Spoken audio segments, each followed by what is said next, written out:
Good evening. It's the one Voltard forever here at Voltard Studios. Back at you. I noticed I got another subscriber. There's two of you now. Moving on up. There's been so much to think about. So much I've been laughing about. I just love it. Our fan base is the best. It's great. But I decided to try tonight to watch one more Uncle Lou video, record myself watching it, because the title of it is Anything I Need to Discuss, and I figured he'd be blasting us about the coaching search by now, but let's see what he's got to say here. I hadn't watched it. It's only a minute long. He was going for the Tennessee can. Under construction. Maybe that's it. Subliminal.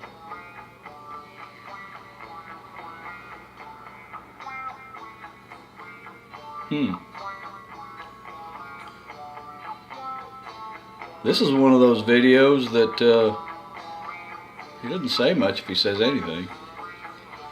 Something's under construction. I guess something's coming. Good morning.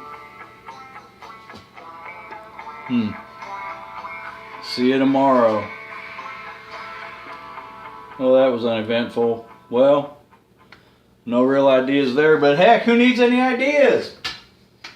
The coaching search. I mean, it was pretty evident they're probably going to go for Schiano if they didn't get Mullen. And Florida got Mullen. There was an article in the paper that was like a real article about a week ago or so that mentioned that. Because our fan base is priceless. I love it. We got the Gruthers and the Kiffinistas.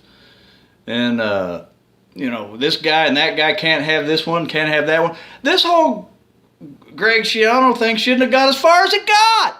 Did anybody really look at his record and honestly think he's on an upward trajectory in his career? At least when we hired Butch Jones, he'd been a head coach 6 years, and he'd won 4 conference titles, albeit mid-major conferences, but it looked like a trajectory. It turned out not to be. I mean,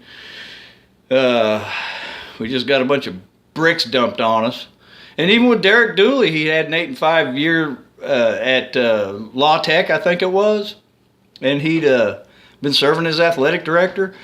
And now we get national spotlight because of him being mentioned in that Louis Freeh thing in 2012 in the court case. But anyway, it shouldn't have got that far. He's one game over 500 at Rutgers, and then he ends up at Ohio State after he kind of nosedives in the NFL.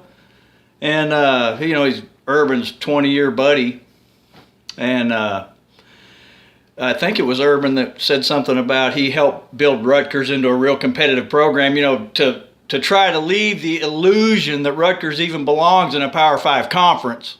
And Ohio State gets to play them every year. That's that real tough schedule they got.